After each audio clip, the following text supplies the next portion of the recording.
Hello, lovely friends. How are you? I am roasting. I'm dripping already. It's unbearably muggy in London at the moment. Can you see I'm glistening? I don't know if that shows up.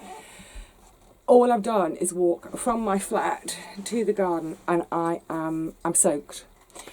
The cloud, we've got complete complete cloud cover, and that's basically holding all the heat in. The humidity is really high today. The humidity is going to go down as the day goes on, and apparently the clouds are going to go and the sun will come out. So it's that weird combination of the humidity will go down, but the day is going to get hotter as the clouds move and let the sun through. Anyway, because it's so I bought something naughty on my way here. I've given myself a little treat. Now, you all know that I'm a huge advocate of keeping hydrated, and you know, you can't beat good old water. Actually, talking of water, I am going to have a glug, because boy oh boy, I think I've probably just lost about 500 mils on my way here. Water does me. It absolutely does me. It's great. Most days I probably drink at least 2 litres of water. On an active day, more like 3 litres. On an active day that's really humid like this, I probably drink 4 litres. And every now and again, I will have a cup of tea, a cup of herbal tisane. And that does me. However, I don't know what compelled me to do it. I knew I had £1 in my purse. This is so naughty. I popped into my corner shop. Oh, got myself a Diet Coke. It's so cold. I'm just going to sit here with it. Oh, lovely. Oh, that's so lovely. Yeah, this is really, really naughty. I'm basically going to drink a can of chemicals. I don't care. It's a treat. It's refreshing. The bubbles. Yum, yum, yum. And it's cold. Now, the thing is, I went into the corner shop, and I know the owner there very well. I don't go in there a lot, but whenever I do, he always asks after the garden. Obviously, at some point, we've had a conversation way back years ago. I've probably gone in there with bags of veggies or something. So we got chatting, and over the years, he knows all about my garden. So whenever I see him, his first question is, are you on your way there or on your way home? What are you going to do today? What are you harvesting if it's this time of year? So we're having a nice little chat. Now, of course, at the moment, to go into our shops, we are having to wear our face masks. There we go. As mentioned in my thoughts on... Oh, no, I'll take it off for a minute. As mentioned in my thoughts on video at the end of July, I've made this one. I'd made this one before the sewing machine went kaput. Fortunately, I also had those 2 gifted to me from Renee. Thank you so much, gorgeous. Which means I can just pop this in the wash. I'm not using it every day. What I found so far, because it's about... I think we're into about our 10th day or so, or maybe even a fortnight of masking for shops. This has been washed about 3 times, so if ever I'm doing a load of laundry, this gets chucked in with the others, obviously. But yes, it does. Anyway, the reason I'm mentioning it is because the shopkeeper asked me, because when I went in with my mask on and my glasses, because I use my glasses for distance when I'm walking down the street. So he was saying to me, can you hear me? He was asking me how to wear a mask without steaming the glasses up. I don't know if you can tell. I've got my glasses slightly... Normally I would wear my glasses here. If it will pick up on camera. Can you see that?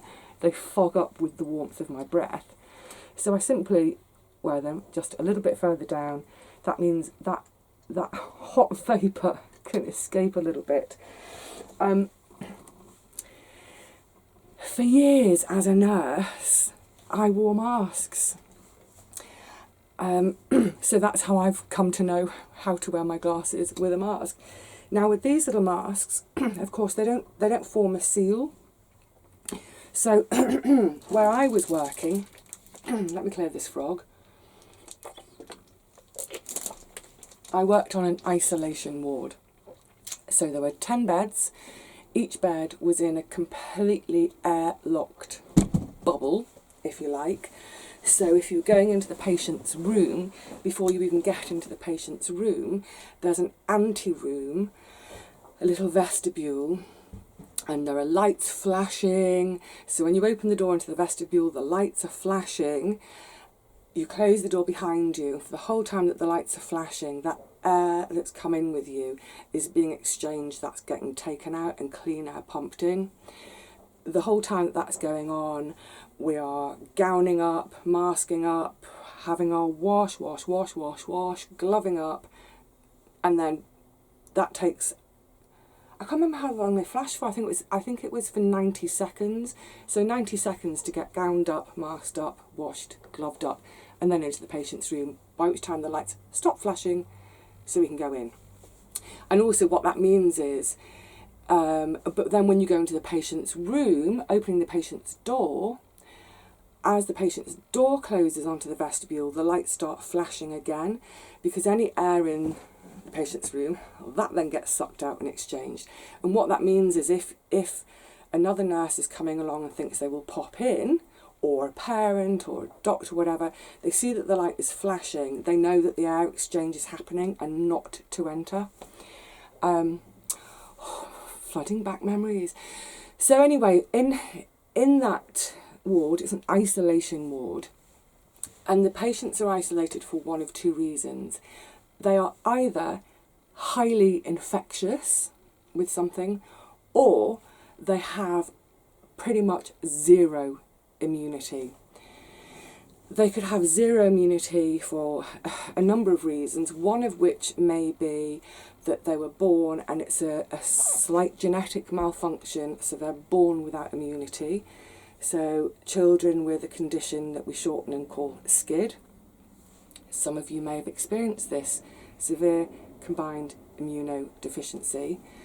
So those children are susceptible to anything and everything in terms of pathogens that we would normally shake off, whether it be bacterial, fungal or viral, that we all normally, for the most part, shake off. These kids just can't cope with it. They can't deal with any of that. They are going to get really, really sick if they're exposed to these sorts of things. Other kids coming in to that ward, they may have leukemia, and so they need a bone marrow transplant. Before they have their transplant, we have to wipe everything out of their blood, as it were. Just putting this, simplifying it. So using chemical therapy, chemotherapy, we have this massive ablation of their system, and that leaves them with, again, virtually zero immunity. So they are highly, highly, highly fragile and susceptible to the tiniest pathogens going around. So there we have our kids with zero immunity, and you might think, wow, why would you be nursing kids who are highly infectious alongside kids who have no immunity? So this is why when I have talked a little bit about COVID, I'm talking from experience, that through good practice, hygiene, barriers or whatever, you can look after both sets of patients at the same time and not cross-contaminate. So with the whole masking at work, if I was working with a patient with, for example, TB of the lungs, I would have a mask, not like this, but I would have a close-fitting mask. It's absolutely clamped to my face, for which we have to have proper fit testing. Now those masks, because they are absolutely clamped to the face, I don't get any steam coming out the top. So wearing the glasses, back to this, was never an issue. The only issue is at the end of the day when you take the mask off, oh, your face is just red raw, massive welt around here. sometimes I'd be sitting on the tube or the bus on the way home, and I'd catch people looking at me out the corner of their eye. Like, I'm red of face anyway, I'm boiling hot from being in PPE all day, and then this welt around my face, but there we go. That mask, that close, tight fitting mask, is to protect me from whatever that patient has that's infectious, such as TB. These looser fitting masks, so you'll see people, a lot of people, some of you may be buying them and using them, the little surgical masks, they're sort of papery masks with the little pleats in them. Please wear your pleats facing down. The pleats face down. If they're facing up, particles can land in those creases and sit there. Pleats facing down. Anyway, those masks, they're not for protecting us from getting something nasty from the kids. It's to protect the kids from us. In other words, it just keeps our breath, well, it catches a lot of it, but also it's kind of moving it here and here rather than here towards our patients. So yeah, I know there's been a lot of controversy about wearing masks, and I don't want to get into a debate here. I'm not interested. I am not interested. We're being asked to wear masks. I'm going to do it. I wear a mask like this, not to protect me, but to protect my community, so that if I happen to be out and about and I've got something horrible going on, but I haven't realised because I'm asymptomatic, being without symptoms, I'm not inadvertently spraying everyone. So yeah. Oh, little mask out. I wasn't intending to do that today. Anyway, so, yeah, I'm going to have my nice, it's so lovely, nice cold can of Coke before I do anything, because I am boiling hot. And I think I'm just probably going to sit here for a few minutes, remembering work, what it was like to work, and, oh, I do miss it. I do miss it. Oh, don't get weepy, Vivi.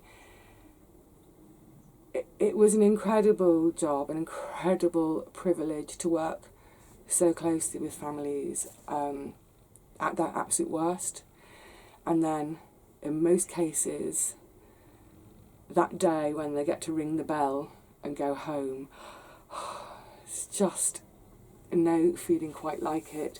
I'm just thinking now, because I'm looking out into the garden at various flowers, and some of you who've only joined my channel recently won't know it, but all the flowers in the garden are planted for kids who didn't make it. So kids that I'd nursed for months and months and months in some cases. Some kids that I'd nursed for 2 years nearly, who just in the end nothing worked. So they've all got flowers planted. Now, one of my kids is my sunflower kid. I haven't had sunflowers in the garden the last couple of years, which is really sad. But I'm looking, all my neighbours have them. So even looking at my neighbours' ones, I think of this kid, and he was a big grown-up kid. He was 14, really tall. So sunflowers seemed perfect for him. Well, actually, he gave me the seeds. So, yeah, he gave me the seeds in about, I think it was the March of that year, and I sowed them straight away. Obviously, his mum had given him the seeds to give to me because he couldn't go out to the shops, but he'd decorated an envelope. It was really lovely, and because obviously I used to talk about the garden with the kids and the parents too. Little distraction, but he decorated this envelope beautifully, gave it to me. It was about the March. I got them all planted, started off indoors at home in pots, and then it got to about the beginning of May, so I brought them all down here to start hardening off, and then it was about the middle of the May he died. Ugh. I planted the sunflowers anyway.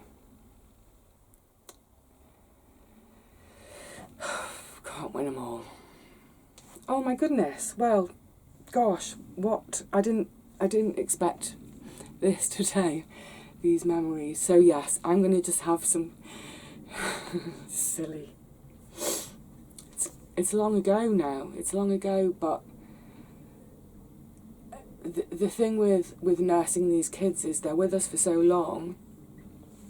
It becomes a really, really intimate relationship, and obviously with the family, that with parents as well, and to a degree with their siblings, it's weeks and weeks and weeks, months in some cases, and as I was just saying, years in some cases, that we're working with the same patient day in, day out, and we become this weird dysfunctional family together. So yeah, it doesn't matter how many years go by, the memories are as clear as if it was yesterday. Oh goodness me, right, that's it. I am definitely now going. I'm going to just sit quietly, have my drink, have my memories, and then get on with some gardening. So I will see you next time for some stuff in the garden. Until then, please hug each other. Those of you who are allowed to hug each other, hug each other. I'll see you soon.